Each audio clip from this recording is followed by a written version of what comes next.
સો hello મિત્રો, હું તમને આજે એક રાજકોટનો એક અજુબો બતાવીશ કે આપણે રોડ ઉપર સ્પીડ બ્રેકર બનાવ્યા હોય તો રોડ ઉપર સ્પીડ બ્રેકર સીધા હોય છે. અમારે ત્યાં એક અજુબો જોવા મળ્યો છે. સ્પીડ બ્રેકર તમે જોઈ શકો છો, રોડ છે આ.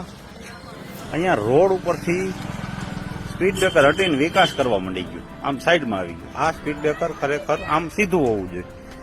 એની જગ્યાએ આ સ્પીડ બ્રેકર સીધા રોડની જગ્યાએ મૂકી અને આ સ્પીડ બ્રેકર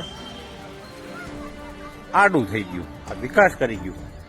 તમે જોઈ શકો છો કે આ સ્પીડ બ્રેકર એટલું બધું વિકાસ કરી ગયું કે આ સ્પીડ બ્રેકર રોડની જગ્યાએ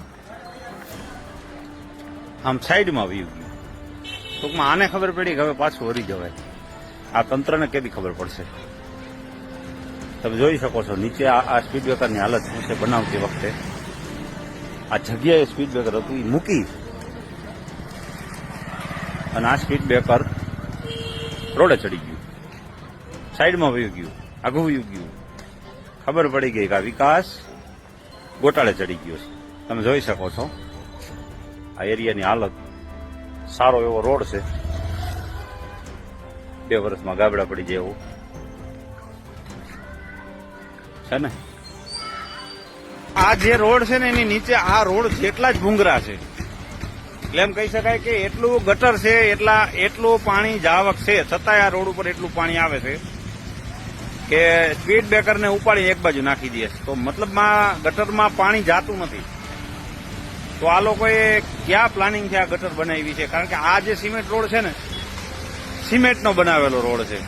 જોકે ગાબડા દેખાય છે ધીમે જ્યાં આવે ત્યાં અલગ અલગ જગ્યાએ, પણ જેટલો રોડ તમને દેખાય છે ને એટલી ગટર છે. એટલે રોડ જેટલી જ જો ગટર હોય તો પછી મારો કહેવાનો મતલબ એટલું બધું થવું ન જોઈએ એમ.